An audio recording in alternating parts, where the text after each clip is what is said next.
दोस्तों नमस्कार। आप सबका स्वागत है मेरे चैनल हिंदी की बिंदी पर।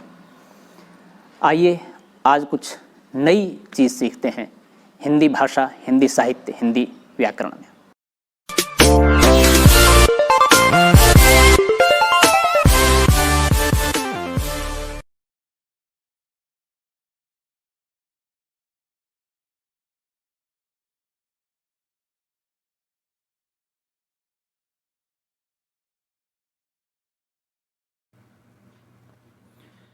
विद्यार्थियों, आज की वीडियो हम बना रहे हैं कक्षा 8 की हिंदी की पाठ्य पुस्तक बसंत के पाठ लाख की चूड़ियाँ, जिसके लेखक हैं कामता नाथ। ये एक कहानी है, इसके प्रश्न उत्तरों को लेकर के।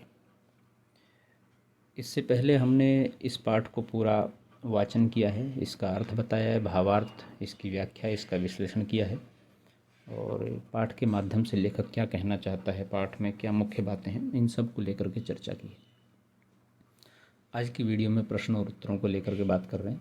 वीडियो स्टार्ट करने से पहले आप सबसे आग्रह है, यदि आपने हमारा चैनल अभी तक सब्सक्राइब नहीं किया है तो उसे सब्सक्राइब जरूर कर लें, बेल आइकन को जरूर दबा दें ताकि कोई वीडियो आप मिस न कर पाएँ। आइए तो शुरू करते हैं आज की वीडियो। प्रश्न नंबर 1, बचपन में लेखक अपने मामा के गाँव चाव से क्यों जाता था और बदलू को बदलू मामा न कहकर बदलू काका क्यों कहता था? उत्तर है, बचपन में लेखक अपने मामा के गांव चाव से इसलिए जाता था क्योंकि लेखक के मामा के गांव में लाख की चूड़ियां बनाने वाला कारीगर बदलू रहता था। लेखक को बदलू काका से अत्यधिक लगाव था। वह लेखक को ढेर सारी लाख की रंग बिरंगी गोलियां देता था, इसलिए लेखक अपने मामा के गांव चाव से जाता था। गांव के सभी लोग बदलू को बदलू काका कहकर बुलाते थे, इस कारण लेखक भी बदलू मामा न कहकर बदलू काका कहता था। वस्तु विनिमय क्या है? विनिमय की प्रचलित पद्धति क्या है? वस्तु विनिमय में एक वस्तु को दूसरी वस्तु लेकर लिया जाता है। वस्तु के लिए पैसे नहीं लिए जाते थे, वस्तु के बदले वस्तु ली या दी जाती थी।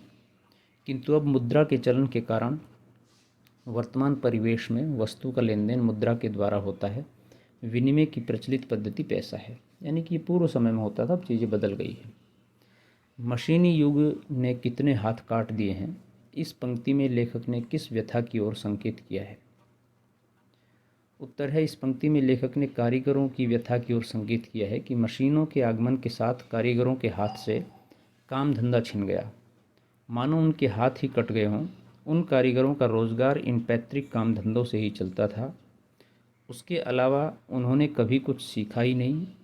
वे पीढ़ी दर पीढ़ी अपनी इस कला को बढ़ाते चले आ रहे थे और साथ में रोजी रोटी भी चला रहे थे, परंतु मशीनी युग ने जहां उनकी रोजी रोटी पर वार किया, वहीं मशीनों ने लोगों को बेरोजगार बना दिया। अगला प्रश्न है, बदलू के मन में ऐसी कौन सी व्यथा थी जो लेखक से छिपी न रह सकी? उत्तर है, बदलू लाख की चूड़ियाँ बेचा करता था, परंतु जैसे जैसे कांच की चूड़ियों का प्रचलन बढ़ता गया, उसका व्यवसाय ठप पड़ने लगा। अपने व्यवसाय की ये दुर्दशा बदलू को मन ही मन कचोटती थी। बदलू के मन में इस बात की व्यथा थी कि मशीनी युग के प्रभाव स्वरूप उस जैसे अनेक कारीगरों को बेरोजगारी और उपेक्षा का शिकार होना पड़ा है। अब लोग कारीगरी की कदर न करके दिखावटी चमक पर अधिक ध्यान देते हैं। यह व्यथा लेखक से छिपी न रह सकी। मशीनी युग से बदलू के जीवन में क्या बदलाव आया? मशीनी युग से बदलू के जीवन में यह बदलाव आया कि बदलू का व्यवसाय बंद हो गया, वह बेरोजगार हो गया। काम न करने से उसका शरीर भी ढल गया, उसके हाथों माथे पर नसें उभर आई, अब वह बीमार रहने लगा।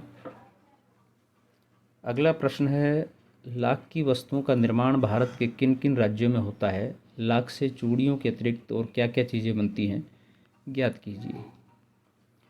लाख की वस्तुओं का निर्माण सर्वाधिक उत्तर प्रदेश में होता है। लाख से चूड़ियाँ, मूर्तियाँ, गोलियाँ तथा सजावट की वस्तुओं का निर्माण होता है। अब भाषा की बात करते हैं, उससे संबंधित प्रश्न जो हैं। बदलू को किसी बात से चिढ़ थी तो कांच की चूड़ियों से, और बदलू स्वयं कहता है, जो सुंदरता कांच की चूड़ियों में होती है, लाख में कहाँ संभव है। ये पंक्तियाँ बदलू की दो प्रकार की मनोदशाओं को सामने लाती हैं।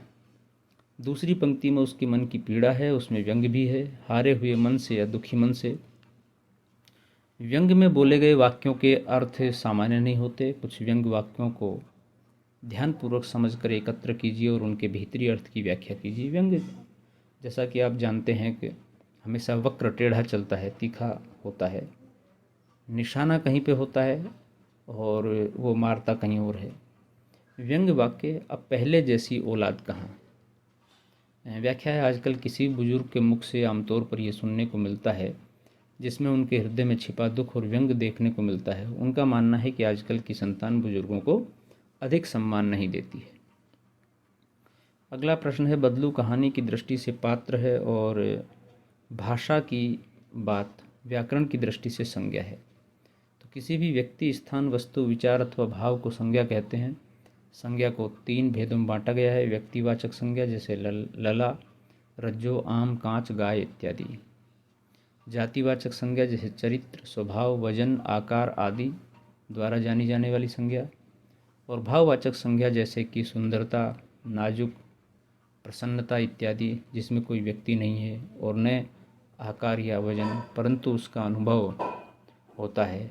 पाठ से तीनों प्रकार की संज्ञाएं चुनकर लिखिए।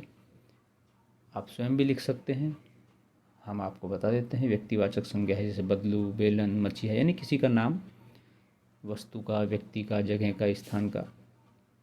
जातिवाचक संज्ञा आदमी, मकान, शहर, यानी कि कोई जाति विशेष को प्रकट करता हो। ये मकानों की जाति है, व्यक्ति की जाति है, पशुओं की जाति है, वृक्ष की जाति है। भाववाचक संज्ञा यानी कि स्वभाव, रुचि, व्यथा, किसी प्रकार का भाव अगर स्पष्ट होता हो तो। अगला प्रश्न है, गांव की बोली में कई शब्दों के उच्चारण बदल जाते हैं। कहानी में बदलू वक्त, समय को बखत, उम्र को वय, आयु को उम्र कहता है। इसी तरह के अन्य शब्दों को खोजिए जिनके रूप में परिवर्तन हुआ हो, अर्थ में नहीं। जैसे कि इंसान, मनुष्य, रंज, दुख, गम, मायूसी, जिंदगी, जीवन, औलाद, संतान। तो ये कुछ शब्द हैं जो ग्रामीण परिवेश में आकर के बदल जाते हैं, लेकिन इनका अर्थ वही है, बस शब्द बदल जाता है। तो विद्यार्थियों, ये थी आज की वीडियो। आपको कैसी लगी हमें ज़रूर बताएं। अच्छी लगी तो लाइक कीजिए, शेयर कीजिए, कमेंट्स कीजिए और चैनल को सब्सक्राइब करना न भूलें। आपके मन में कोई सवाल है, कोई जिज्ञासा है, कोई प्रश्न है तो आप कमेंट्स के माध्यम से बताइए, हम उसका समाधान करने की कोशिश करेंगे। आज के लिए इतना ही। नेक्स्ट वीडियो में नेक्स्ट टॉपिक के साथ फिर मिलते हैं। तब तक के लिए शुक्रिया, नमस्कार।